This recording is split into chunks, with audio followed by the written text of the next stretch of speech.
I'm Jesse McAnally. And I'm Andrew DeWolf. And I'm Brianna Jones. And welcome to Musicals with Cheese, a podcast where I try to get Andrew and Brie to like musical theater. How are we doing today, guys? Well, I'm doing pretty good, actually. How are you doing, Jess? You know what? I think it's been a long time since we had a party. A wild party with all of our friends? Yes, all our friends. We'll bring Jackie and Johnny and Betty and Drew and Bree. And Brent and Adam and Brendan? And Brendan? No, Brendan's not allowed. Brendan is not allowed. Okay. Brendan's not allowed. Who else is invited? Queenie. Queenie's invited. Yeah? Uh-huh. And actually, you know who the two guests of honor to this very wild party are? Who's that? Our first guest is Andrew Lippa, and our second one is Michael John LaChiusa. Did I get that right order? Yeah. Michael John LaChiusa. But we're finally doing it, guys. This is going to be a big episode. Just prepare. This is going to be an intense, big episode where we're talking about two different musicals. And both musicals deal with intense themes, including sexual assault, racism, rape, and a bunch of other types of things. And maybe if that is triggering for you, might want to sit this one out. But yeah, we're gonna go for it. Now that we have the content out of the way, we are going to talk about those things. So today we are actually going to dive into both of the Wild Party musicals, both Andrew Lippa's and Michael John LaChiusa's The Wild Party. And at the end, we are going to do a comparison of what we liked in each, what we think is the more better one, and just generally what we think of them all. But first, we're going to do a deep dive into each musical specifically, and we're going to go in the order they came out on stage. So we will be starting with Andrew Lippa's and then following it up with LaChiusa's. And Andrew is the ultimate bipartisan person. He has nothing, no cards on either side of the table. He does not care. So I'm going to be very, very interested in his opinion, and I think you will be too. But first, we're going to start with Andrew Lippa's The Wild Party. Cue the music, Bree. Queenie was a blonde, and if looks could kill, she would kill twice a day in vaudeville. She had gray eyes, lips like coals aglow, and her face was a tinted mask of snow. With those shoulders, what a back she had. Her legs were built to drive men mad. And she did. Andrew Lippa's The Wild Party is a musical with music, lyrics, and book by Andrew Lippa, based on The Wild Party by Joseph Moncure March. It premiered on February 24, 2000 at the Manhattan Theater Club, and it closed April 9th, 2000 after 54 performances. The Wild Party won the 2000 Drama Desk Award for Outstanding Music, and the Outer Critics Circle Award for Outstanding Off-Broadway Musical, the Lucille Lortel Award for Scenic, Costume, and Lighting Design, and the 1999-2000 Obie Award for Best Choreography. So the plot of The Wild Party is about lovers Queenie and Burrs. They decide to throw a party to end all parties in their Manhattan apartment. After the colorful arrival of a slew of guests living life on the edge, Queenie's wandering eyes land on a striking man named Black. As the decadence is reaching a climax, so is Burr's jealousy, which erupts and sends him into a violent rage. Gun in hand and inhibitions abandoned, Burrs turns on Queenie and Black. The gun gets fired, but who's been shot? Yeah, so that's Andrew Lippa's The Wild Party. Yeah. Andrew, it's weird because you watch these out of chronological order, but what did you think of Andrew Lippa's The Wild Party? Well, since I watched them both, and I watched this one second, my opinion probably differs a little bit to what yours might be. Whereas I saw Lippa's first, so that was my experience. Coming from the other one, this one just feels like the same story, but with a lot of characters trimmed down and a more narrative-driven piece, focusing much more on the Queenie character and really very little on anyone else. Specifically, Queenie, Burrs, and Black as characters are the only ones that really feel like they're fleshed out in any real way. This really focuses on the love triangle, so to say, and making sure that that feels emotionally palatable, in a way. And this is also done entirely in rhyme as a poem, really embracing the original poetry. Yeah. And I also want to say up here at the front that it's not a case of like Ants in a Bug's Life where Jeffrey Katzenberg was actively trying to rip off A Bug's Life and get it out beforehand. What had happened was the Wild Party was just going into the public domain, and they had just re-released the book with these wonderful, beautiful drawings by Art Spiegelman, who also did Mouse, which is an incredible comic book if you haven't looked at it.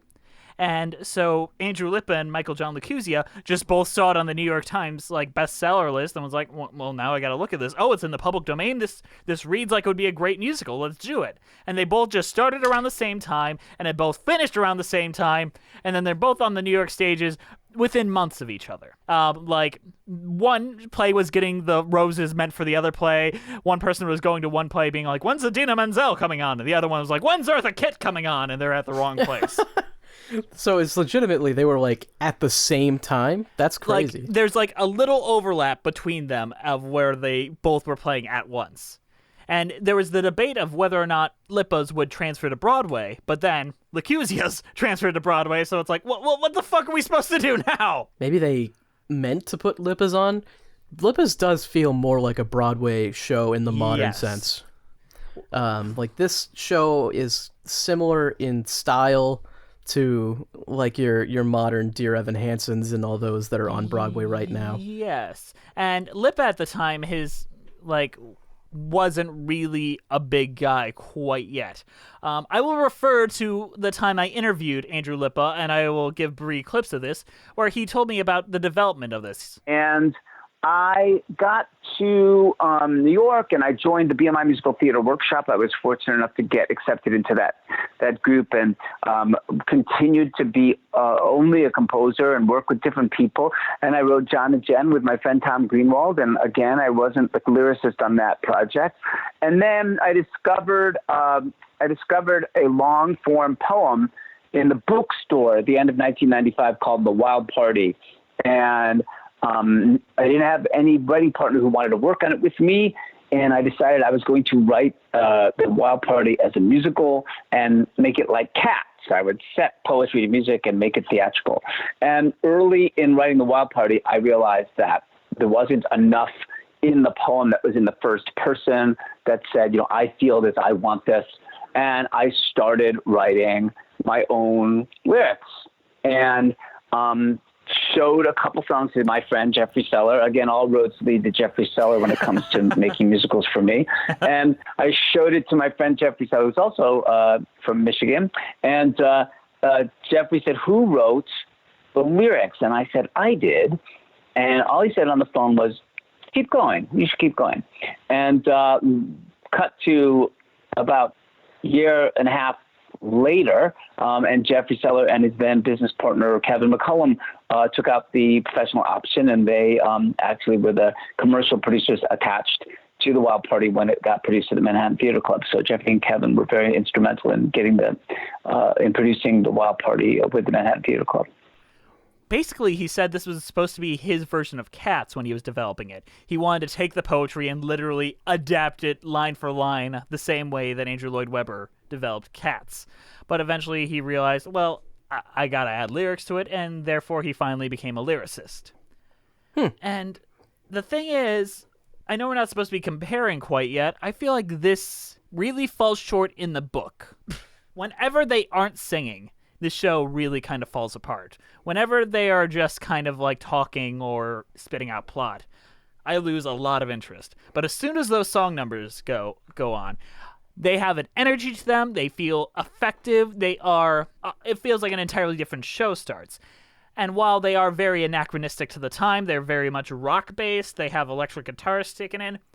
As individual songs themselves, I think there's not a really failing one among them. I don't think that a musical really has to be like a period piece in the way that LaChiusa's is. Yes. Probably saying that name horribly. We're going to pronounce that wrong every LaChiusa. time, so just Just a quick heads up, every time we say that, it's going to be wrong.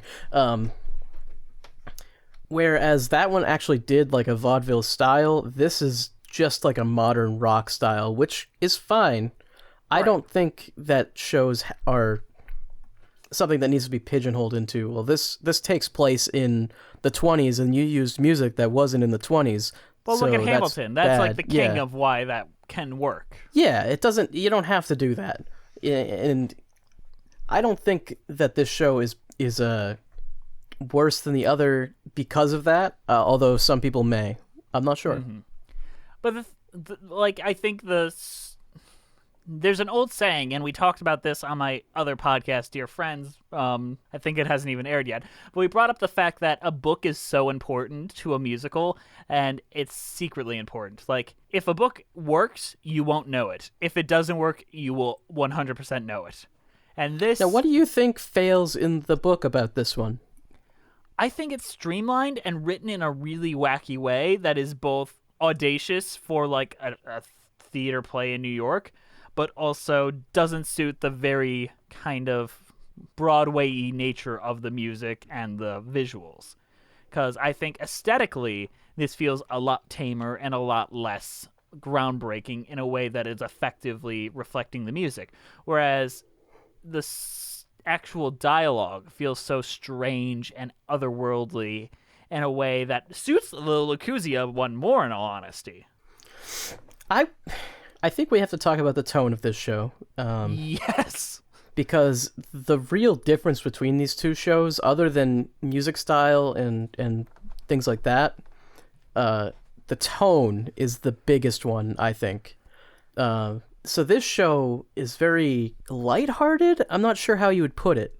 It feels like a party in the sense of, like, it's fun, as opposed to a party in the sense that people are dangerous.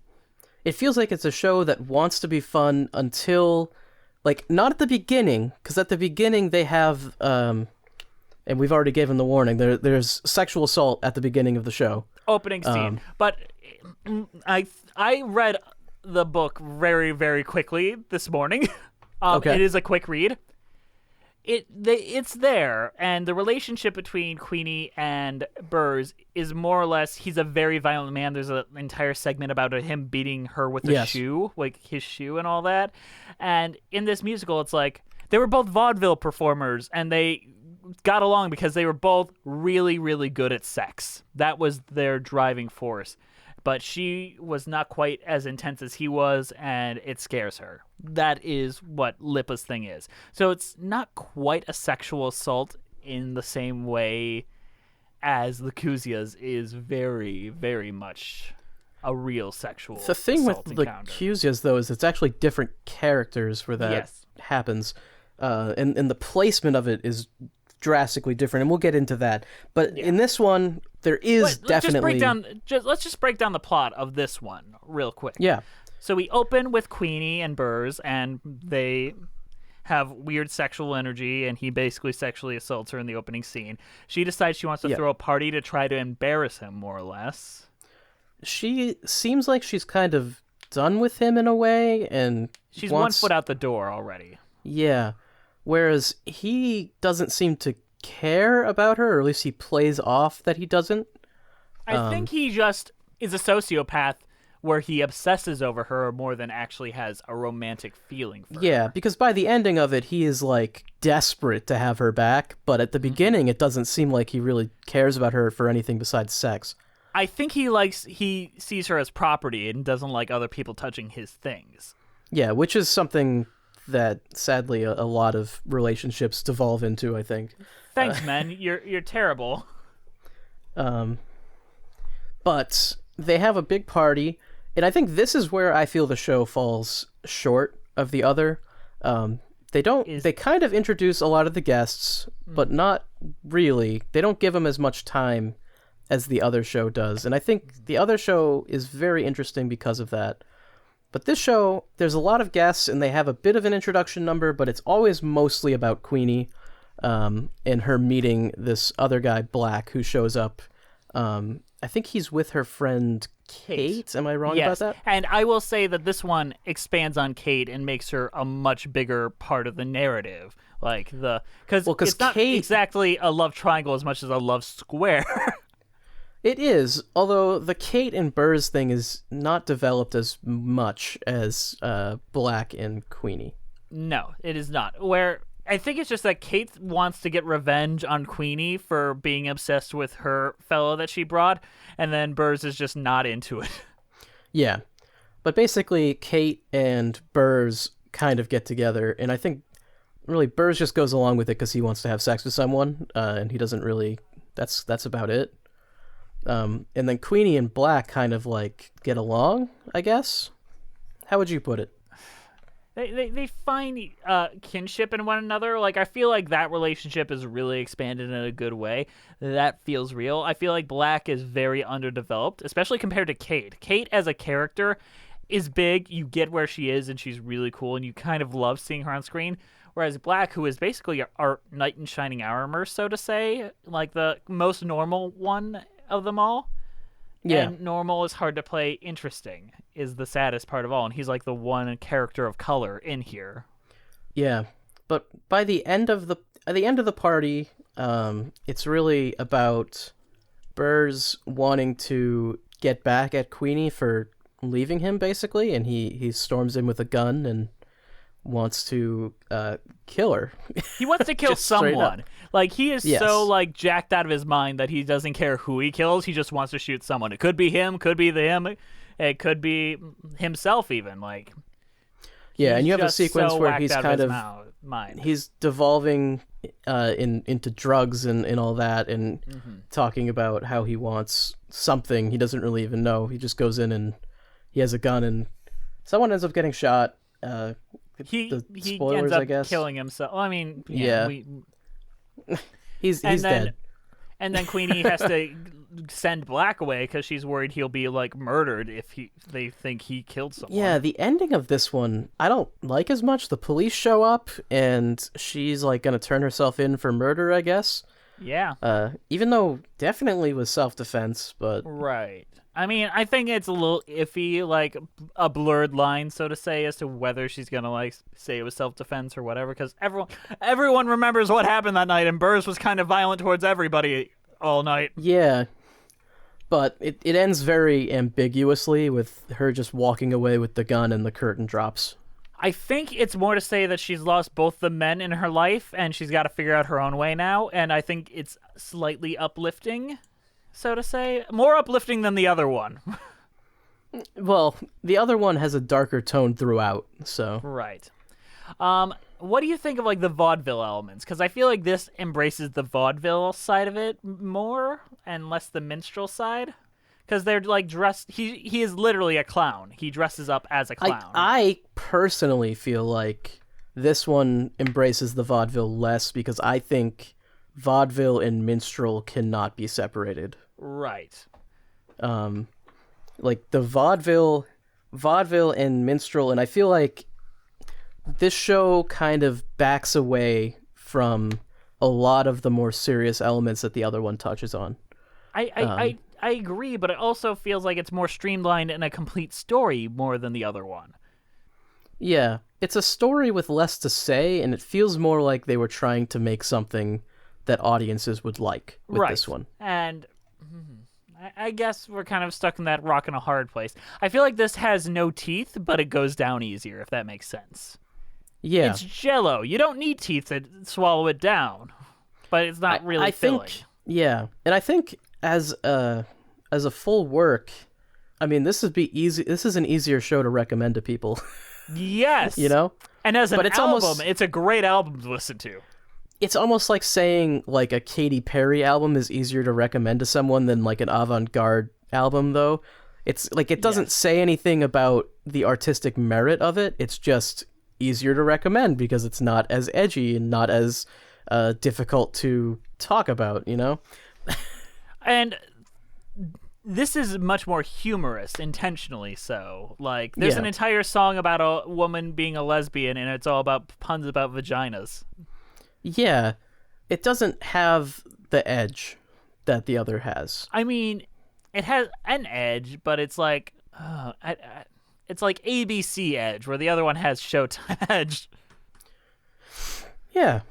Well, why don't we talk about some of the music in this? Because I think that's the How important about before we dive into that, we think about our favorite segment of the entire show and compare our initial thoughts to the initial thoughts of Mr. Ben Brantley when he first saw this. Has Ben Brantley reviewed everything in existence? Like, I think so. He had a lot of free time. It was his job. He has an article about like every rock on the planet. And he's just like, yeah, this one was too round.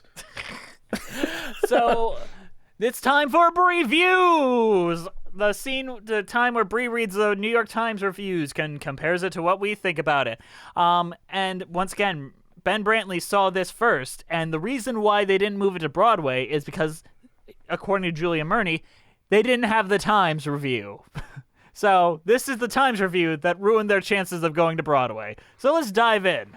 It's time for previews.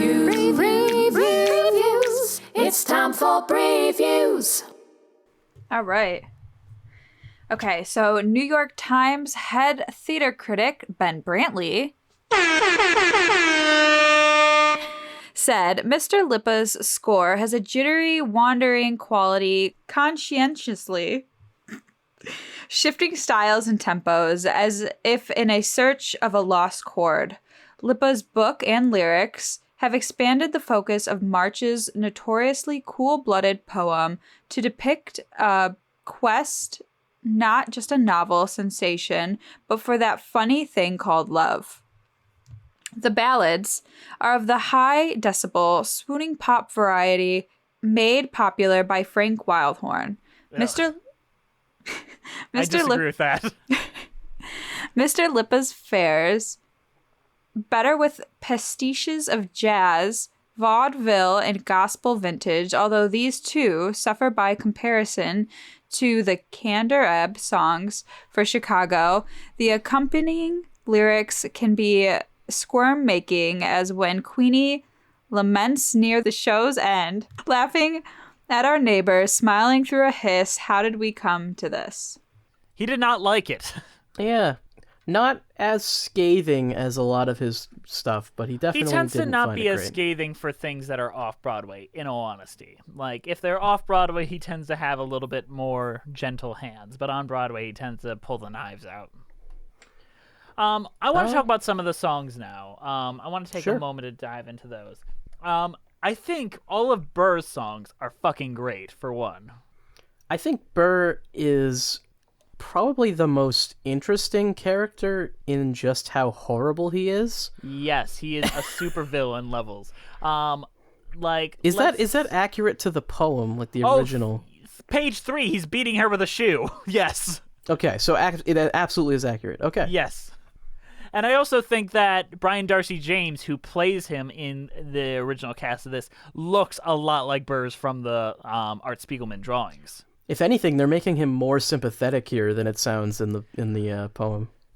I mean, yes, because he kind of was just this angry, villainous figure that liked sex and beating, and he was very, very terrible. Yeah. But I want to, like, one of the songs that I heard well before I saw this show, but always just heard, was What Is It About Her, which is the Act 1 closer and one of the best songs in the entire show. That pulls me closer. The way he's always there. What is it about her that tips the scale? His strange and silent stare. This girl is all I have. So soft, so fair, so fine. And she's forever mine. This woman builds me up. This woman tears me down. This woman speaks and I can break apart. He is basically lamenting about, like, how this woman, like, drives him nuts, and, like, I've had so many other women, but this one, like, I specifically crave in a way. It's his obsession with her. It's not even love. It's not love, and I don't like the way that people, like, even fucking Ben Brantley describes it as a lust or a love. It's not that. It's Well, possession. I think Ben Brantley was talking about Queenie looking for Right. love. I don't really know. I mean, that maybe isn't his full review, but Burr's definitely, it's not about love. I mean, if you love someone, you don't point a gun at them. Like, that's all I can say. Well, he's also jacked up on drugs and adrenaline and insanity. He is not a sane man, and then you give him drugs. Yeah, no, he's absolutely obsessed. I think this is a really good song about it, and I think it's better. There's a song in the other show that's very similar to it. It's not the Act 1 closer, but it's like, I forget what it's called, but it's about How many he women in the wants world? Queenie. Yeah, that's what it was. But I think this one does it better as a like an idea. I'm not sure. Yeah, but like that's a real dark that's a villain song almost. But Yeah. that isn't where he loses his mind. Like it sounds like a song that would be like after he finds Black and Queenie together. Mm-hmm. But he has a different song called Let Me Drown, which is after that he decides I'm done. And it's like this bouncy like let me drown, let me. He's like in a bathtub too. Am I Yes. thinking of the right song? It's so Yes. so weird. He's surrounded by other women and he's in a bathtub. The thing is, the song itself is so much fun to listen to. It's a great song. Yeah. But in the context of this show, it is emotional whiplash, to say the least. Especially the Yeah. context of what's going on. Where I think that is emblematic of the entire issue with Lippa's The Wild Party. The songs do not reflect the tone of the story, and I wish I could say there's a disconnect between the book writer and the songwriter, but they're the same guy. Yeah. Well, I think it comes down to what he was going for, and I don't know if he's trying to make this his Cats. The material doesn't fit that. I mean, in theory, it kind of does. Like the book or the long poem does, where it's just like we introduce a person, we get a little moment with them, we get a little moment with someone else, we get a little moment with someone else, and then it ends. And Queenie and Burrs are just the framing device of the people that have the party. Yeah, but even the other people at the party, because we see much more of that in the other show. Yes. When we'll get into that, they aren't like fun like cats that let's dance around and have fun. Like they all have There's their no own little Skimbleshanks. things.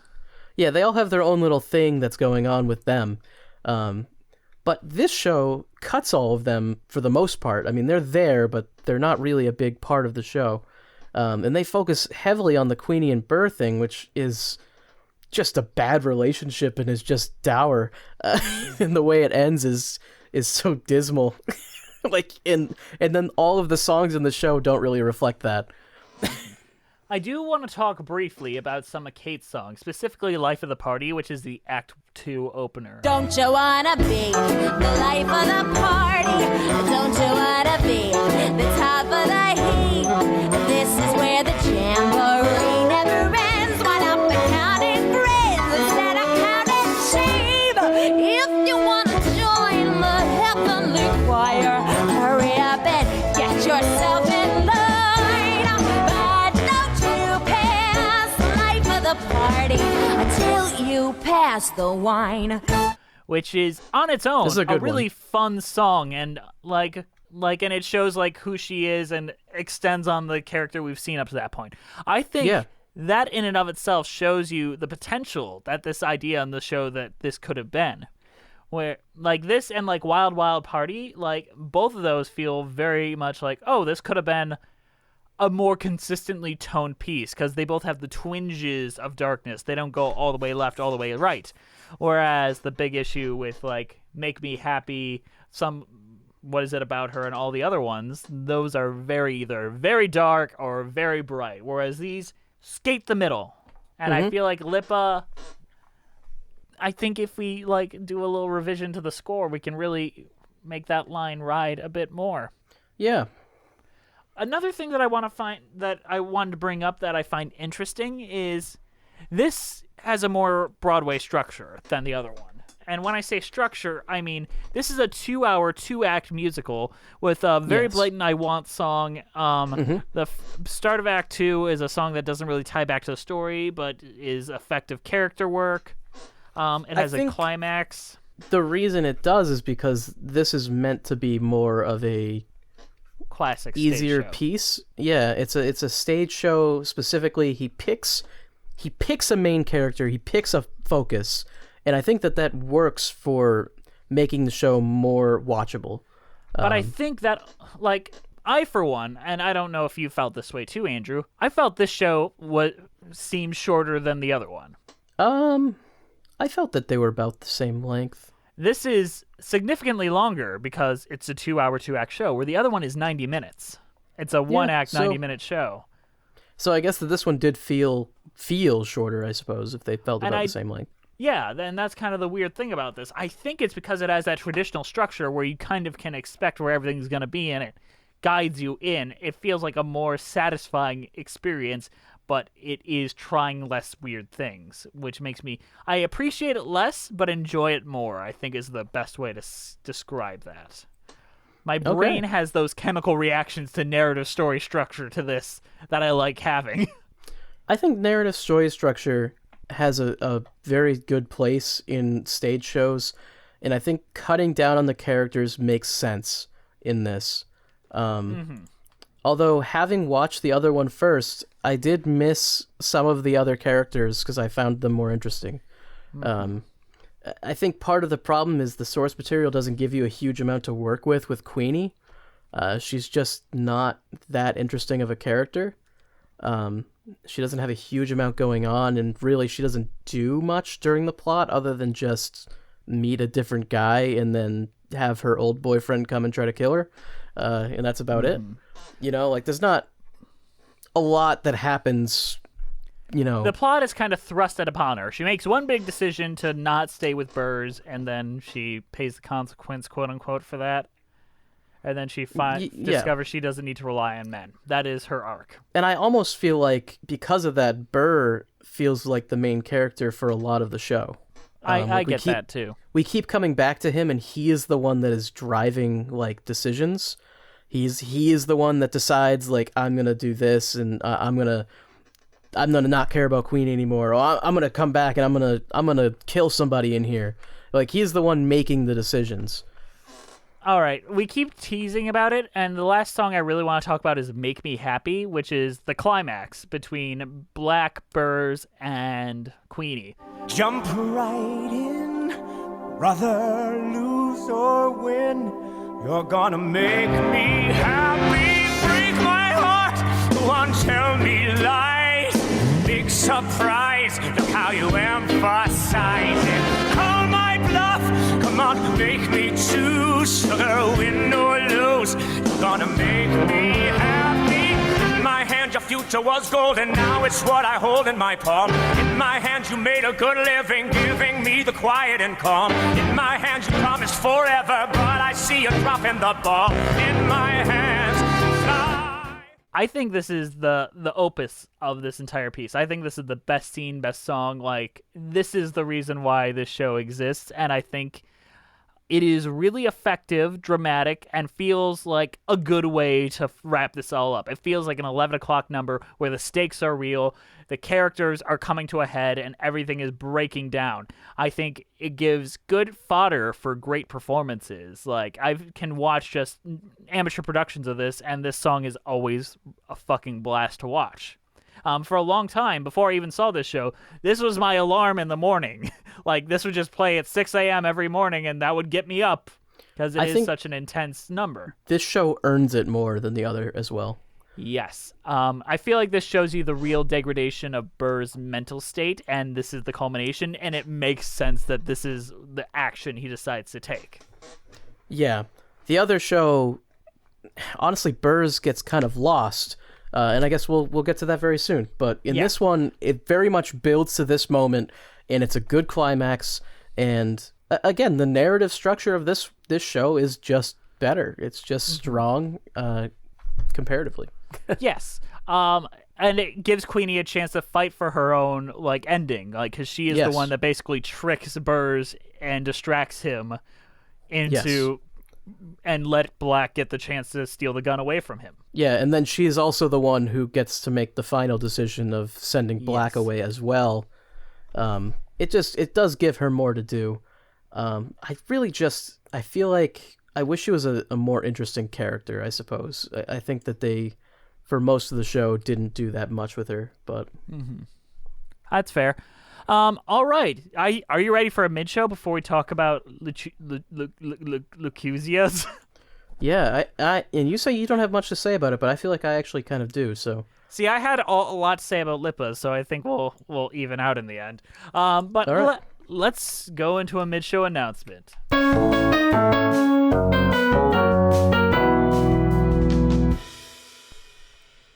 Hey guys, sorry to interrupt you in the middle of the show, but we've got a show at you. Andrew, tell people about Patreon, and I'll let them know who's supporting us.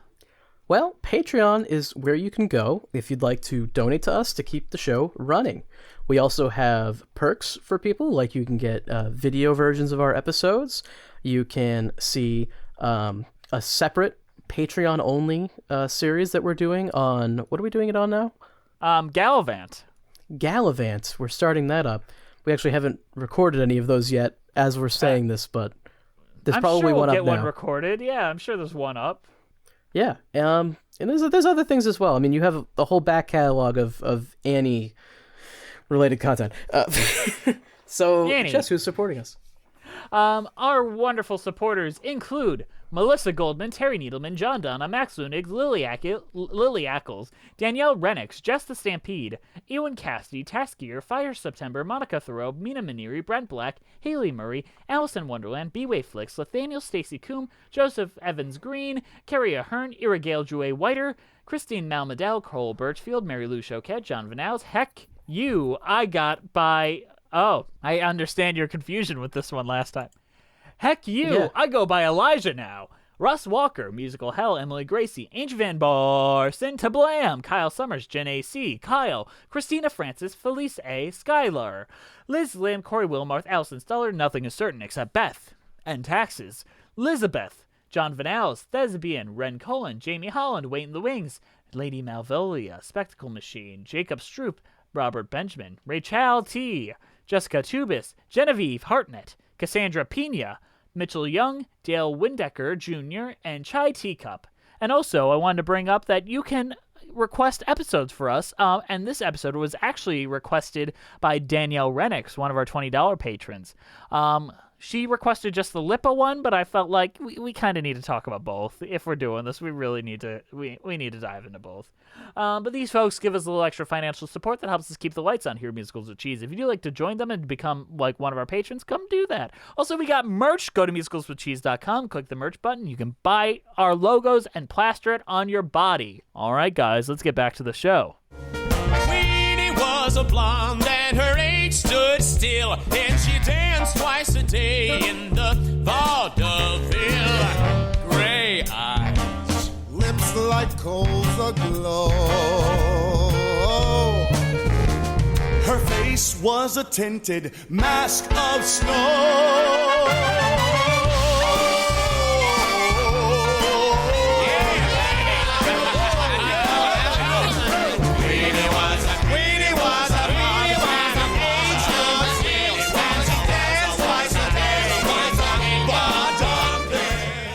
So The Wild Party is a musical with music and lyrics by Michael John LaChiusa and a book by George C. Wolfe and Michael John LaChiusa, based on The Wild Party by Joseph Moncure March. It was nominated for 7 Tonys and won none of them. Would you believe that? It's strange to think that Lippa's Wild Party won more awards than this one did, despite this one being the one that inevitably made it to Broadway.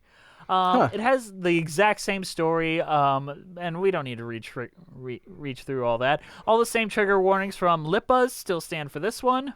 I would even add one extra one. There's definitely racial content in this as well. Oh yeah, there's racial content. There's much more blatant drug use in this one. Yeah. All right. Andrew, what do you got to say about this one? This one feels more like Cats than the other one. Please put that on the poster, John Michael LaChiusa. Feels Well, I think more it's like Cats funny. than Lippa's. It's funny because you interviewed Lippa and he said that he wanted it to be his Cats, but really this one is the one that feels more like Cats. It really does, though. This one feels like a bunch of characters. Some like barely have screen time. Some of them are very important. I think the tone of this one is better. It's definitely darker. I think it's darker, it feels seedy, and I think it fits the story better. Because the story is dark. I mean, let's be real. Yes. There's not like some random rock number that gets your heart pumping and then suddenly a violent rape scene in the way that the other one did. Yeah. So in this one, and we didn't really mention it because it wasn't really worth mentioning, I don't think. Burrs is like a clown he's a vaudeville clown in the Lippa version. In this one, he is straight up explicitly blackface performer. Yes, that is what he does. Yes, he is a blackface performer, and he does it on stage in this show, which is something I didn't expect them to actually do. Well, the thing is, unlike Lippa's version, this one is actually written like the book and directed by a black man, George C. Wolfe, who most recently directed the Black Bottom movie that stars on Netflix.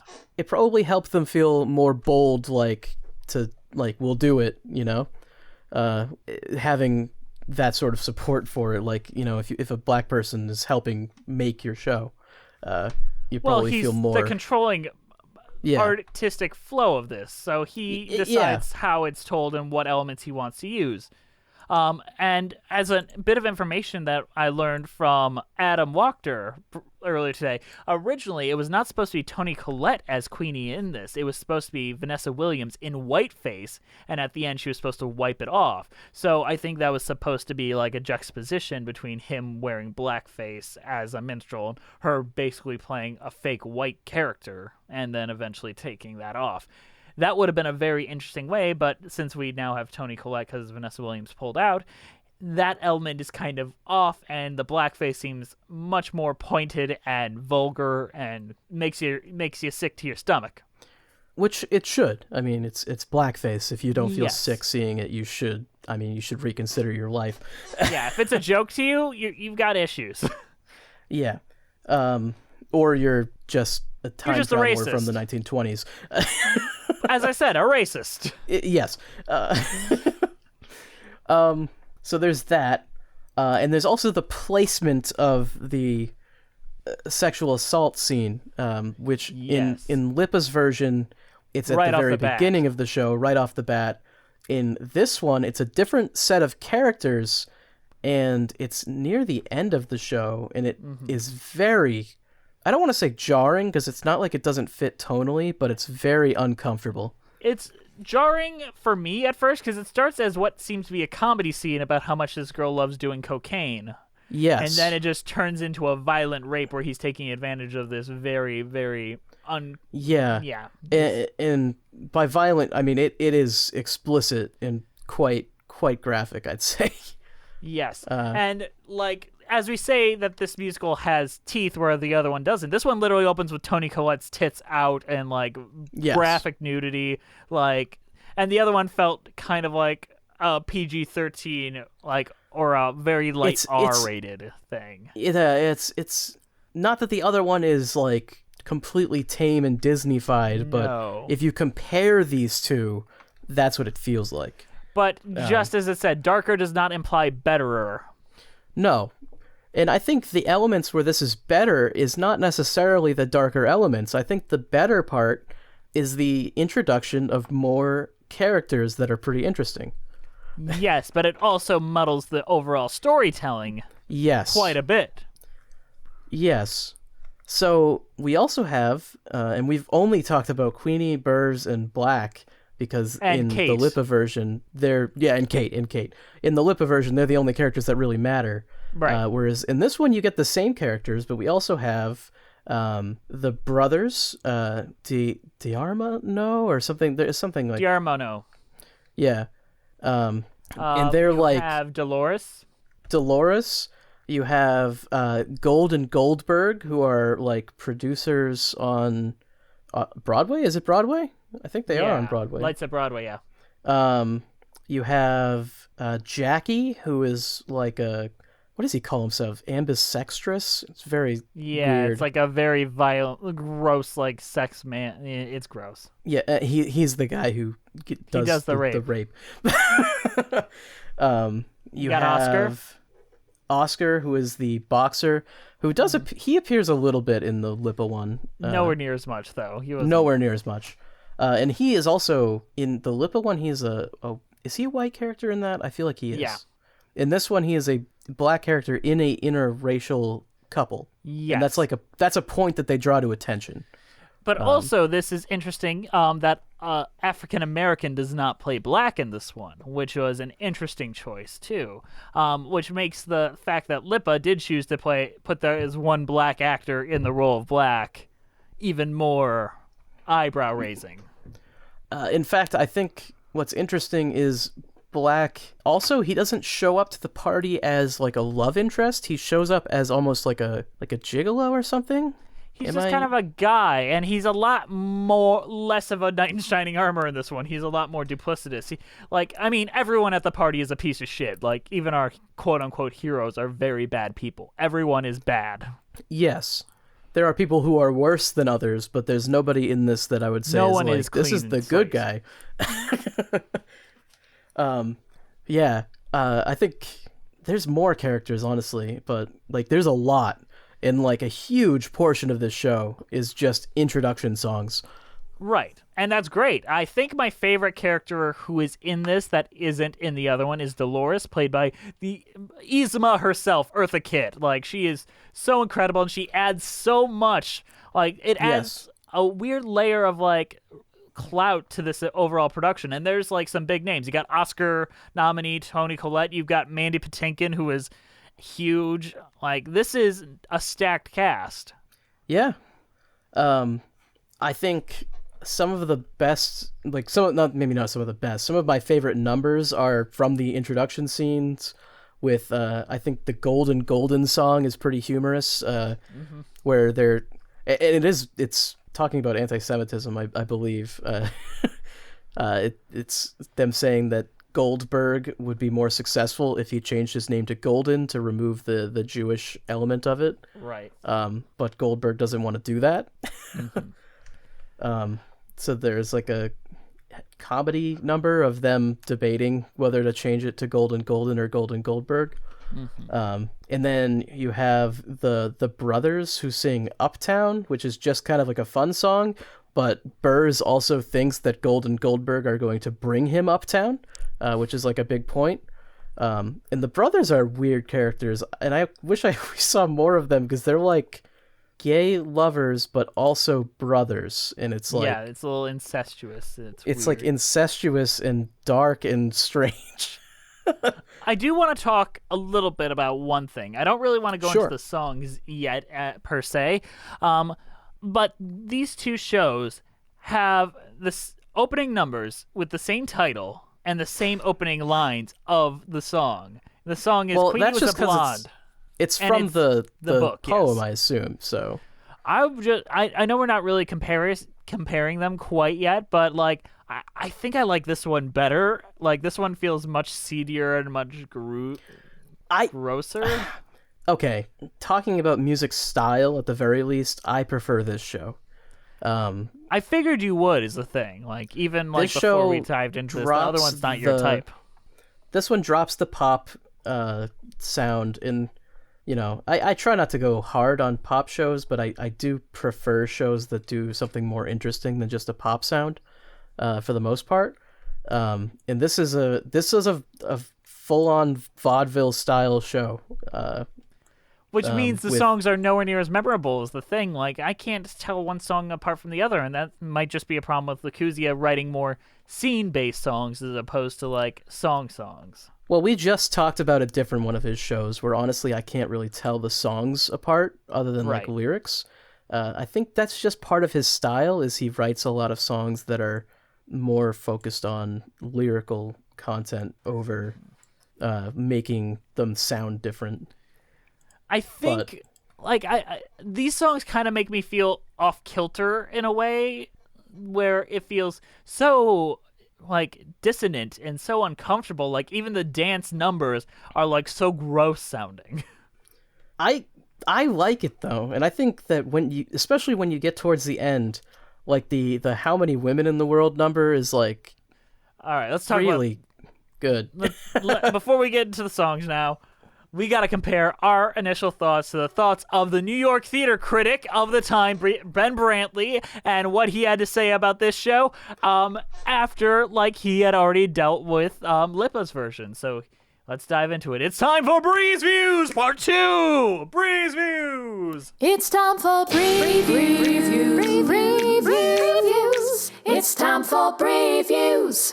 New York Times head theater critic Ben Brantley said, "This is, as you may know, the second musical of the season of this title, and it is inspired by the same original source material, Joseph Moncure March's notorious narrative poem of the Prohibition era. The first incarnation, a Manhattan Theater Club production written and composed by Andrew Lippa, set up its decadent Sybarites as a bunch of writing, mostly interchangeable neurasthetics. If Wild Party 1 seemed to be a party with no personality, Wild Party 2 feels like a parade of personalities in search of a missing party. Actually, the shows are equally effective at guaranteeing that a good time is had by no one." So he doesn't like either show, apparently. He does not like either show, and I bet Lippa's team was really kicking themselves by relying on the Times review to decide whether they transfer to Broadway. I do think the ending sentiment there, if Wild Party 1 is a party with no personality, Wild Party 2 is a parade of personalities with no party, that's pretty good. That's a pretty accurate statement. That sums it up. But I feel like a good time could be had at either of these shows, to be honest. Like, I can see I don't think either show is that bad. I think both shows have a place, but it almost does feel like you have two shows that are equally mediocre, and it's for opposite reasons. One is too focused on having a really strong narrative and basically cutting everything fun about the source material, and then the other is like, wow, look at all these crazy characters we have, and also there's not really a narrative structure to this at all. Things just happen. Yeah, so it's just kind of like, which one do you prefer? Do you want a really strong narrative structure and very limited characters and personalities, or do you want a ton of characters and not much for plot? The thing is, this suits both of our sensibilities. Like, you know me, I'm a structure bitch. I love structure so much, and that's how I work on most of my, like, gauges of quality, is just, like, how well they fit into a very clear and concise structure. Where you are very much, like, an emotion and, like, overall music and feel and vibe kind of person. Yeah, I think so. And I feel like I'm going to prefer Lippa, and you're going to prefer LaChiusa. I think that kind of is. I think the only place I disagree is, so they have all these characters and they introduce a couple different plot lines. Like you want to know, like, what's going to happen with Gold and Goldberg. Are they going to change the name or are they not? And you want to know what happens to the boxer and all that. And it all builds up to the point where this one character, Jackie, and what is the girl's name? Madeline? Yeah. Are sitting in a room together doing drugs, and Jackie just fucking rapes her, and it's horrible. And and that's the end. Every one of the guests leaves except for Queenie and Burr and Black. So it's like you build all these characters up, and then you get to that point, and then they all just leave.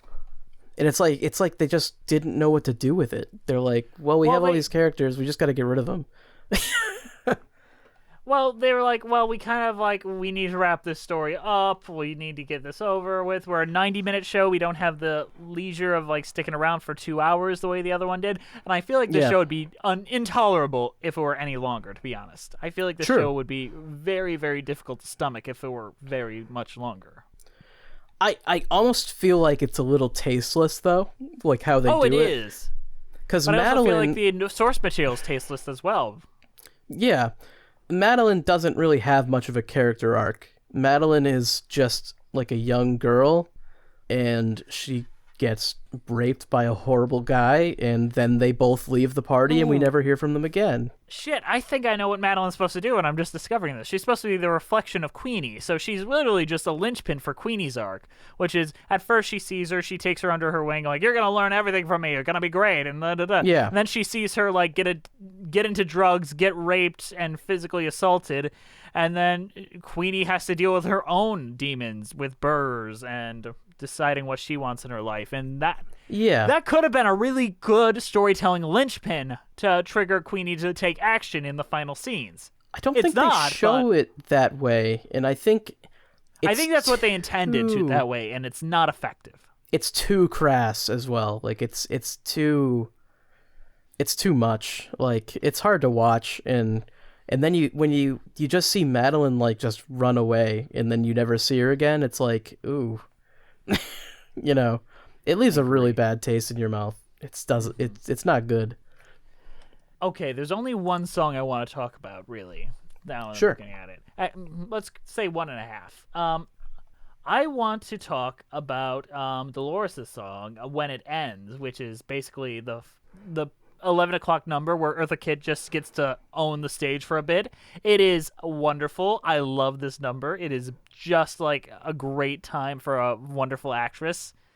You can sell your body to the highest bidder. You can call it love and cash the dividends.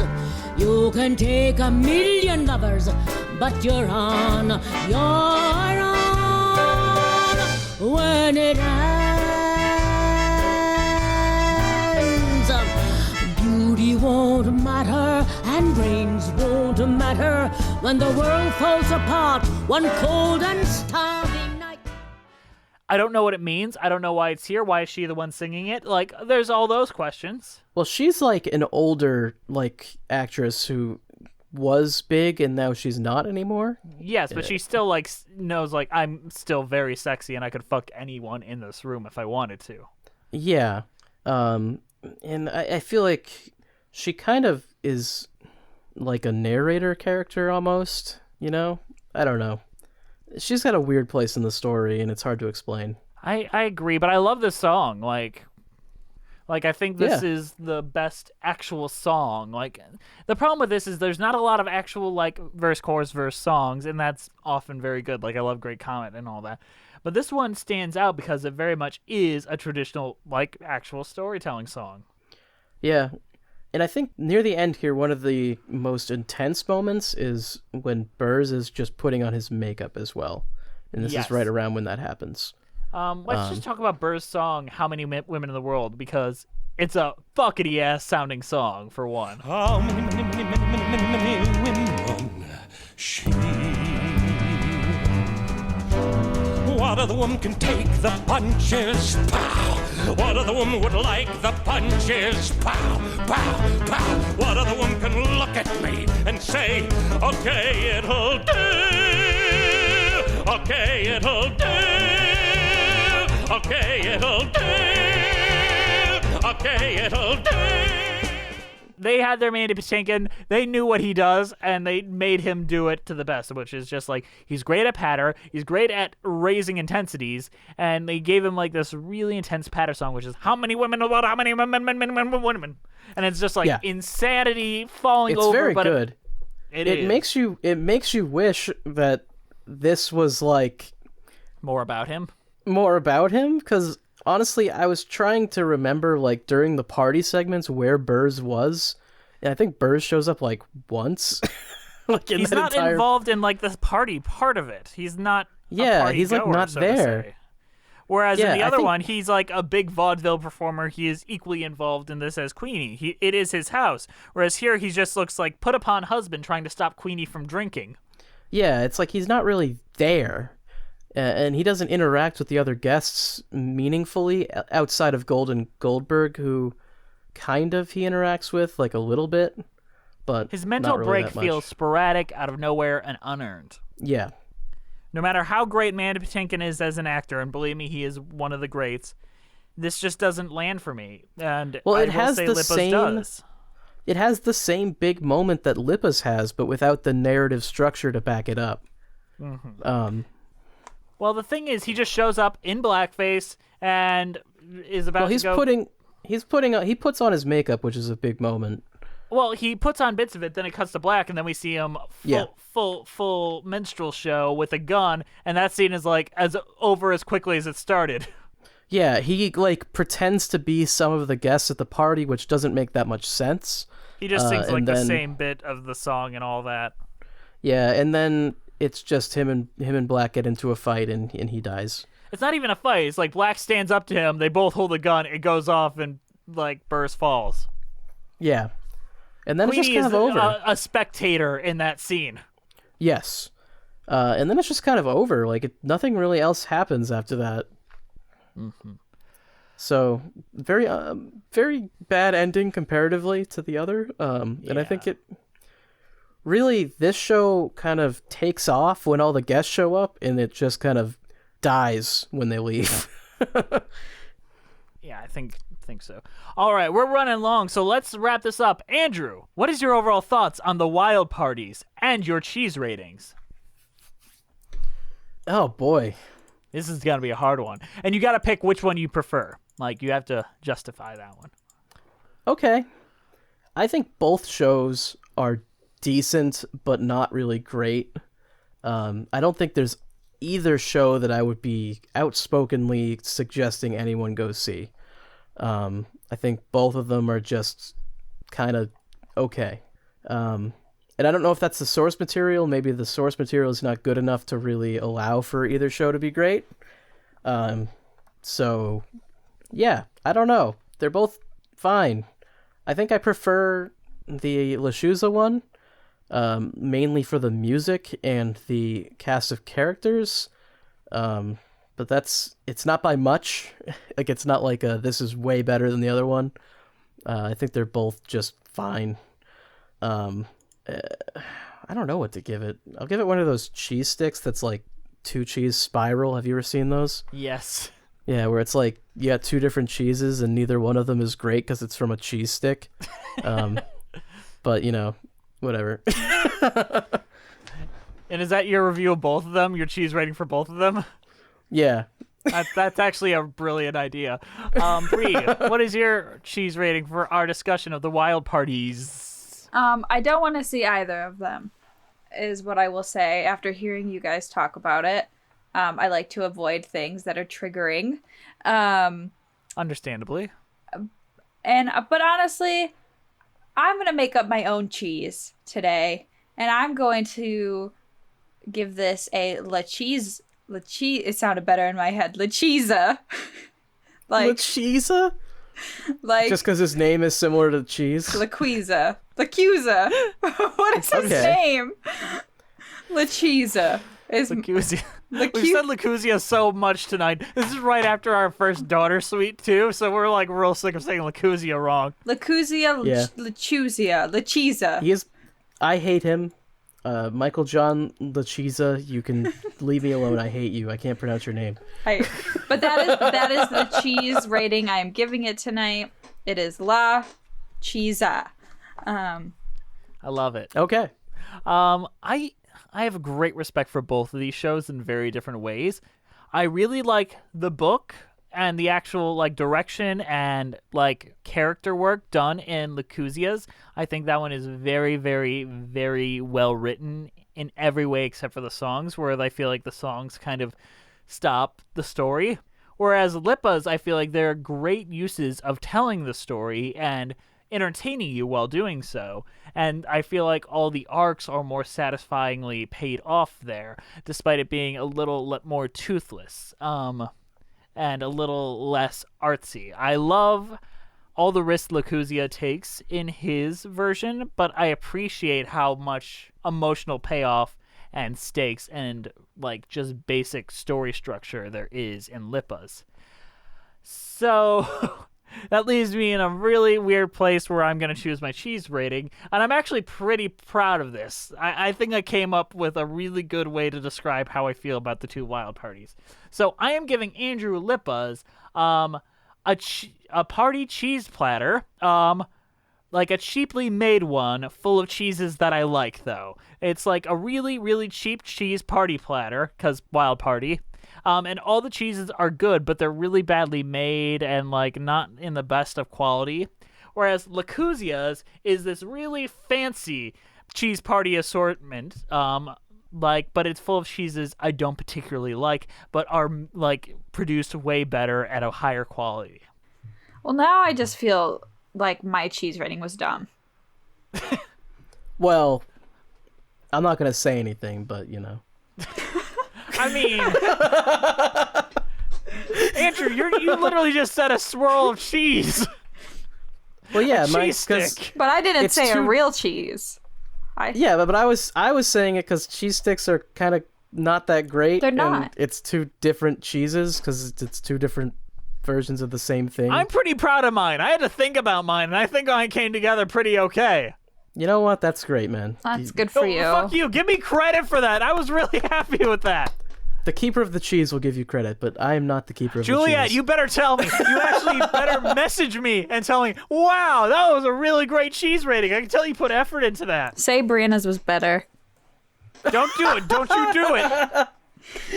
Say LaChiusa is a way better. LaChiusa is way better than All right. two It's the cheese leaning plates. tower of LaChiusa. Shut up. All right, we're done. Thank you guys for watching.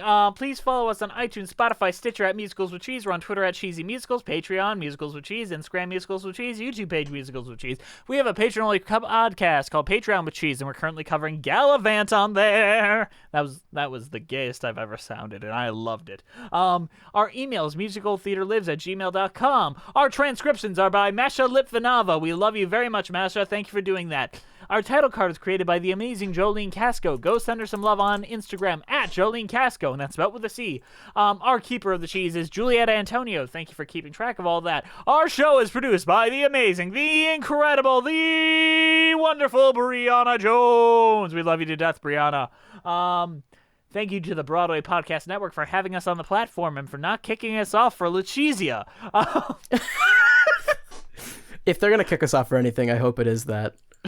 Honestly. You could just fire me for that. It's okay. Don't kick them off. Just fire me. All right, guys. Is there anything else you have left to say? Yeah, if you want to watch either of these shows, good luck. All right. We'll see you guys next time on Musicals with Cheese.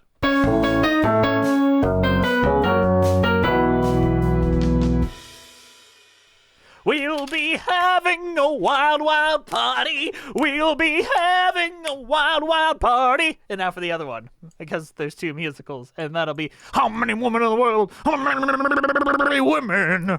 Can you just play them both at the same time on top of each other? Now you play them both on top of each other. How many women in the world? How many women? How many women in the world? How many women?